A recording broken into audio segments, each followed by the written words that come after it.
हम लोग 8 क्लास के जो मैथ है इसके बारे में जानेंगे और इसमें एक्सरसाइज 5.2 है जिसका तीसरा नंबर का पहला नंबर सवाल हम लोग को जानना है। ये पहला नंबर सवाल में क्या दिया हुआ है और प्रश्न क्या लिखा गया है, इसको हम लोग जरूर पढ़ेंगे, जानेंगे। ये क्लास 8 की मैथ जो आप लोग पढ़ रहे हैं इसका हम लोग को जानना है कि इसमें तीसरा नंबर क्वेश्चन में क्या चीज है। कहें कि अधिकतर इस क्वेश्चन को देखते ही विद्यार्थी को डर हो जाता है कि ये बनेगा तो कैसे बनेगा, लेकिन इसमें कहा गया है कि निम्नलिखित भिन्नों का वर्गमूल ज्ञात कीजिए। कहा गया निम्नलिखित भिन्नों का वर्गमूल ज्ञात कीजिए। ये भिन्न का नाम क्यों लिया? क्योंकि ये बटा के रूप में है, इसलिए भिन्न कहा गया है। अब कह रहे हैं कि वर्गमूल निकालिए। भाई हमने तो वर्गमूल इस प्रकार से सीखे हैं, हमने वर्गमूल इस प्रकार से सीखे हैं। ये तो बटा में है, अब इसका बटा में है तो इसका वर्गमूल कैसे निकलेगा? हम लोग इस प्रकार से वर्गमूल सीखे, लेकिन ये बाटा में है, ये कैसे निकलेगा? यही तो खुद समझ में नहीं आ रहा।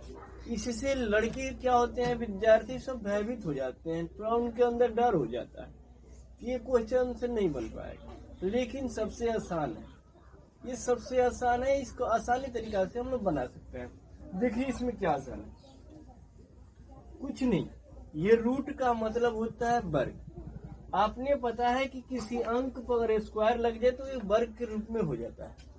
अब इसी स्क्वायर को हम हटा देते ही रूट पे 2 पर रूट लग जाएगा, ये वर्ग हो गया।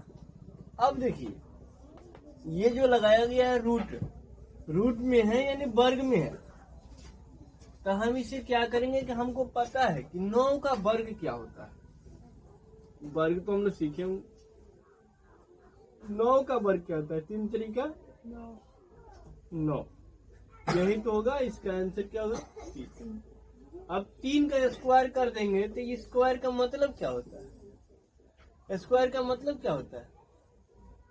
ये स्क्वायर का मतलब हो गया कि हम 3 को गुणा में कई बार लिखेंगे? 2 बार लिखेंगे ना। जब 2 बार लिखेंगे तो कितना आ जाएगा? 9 आ जाएगा, फिर ये 9 आ जाएगा।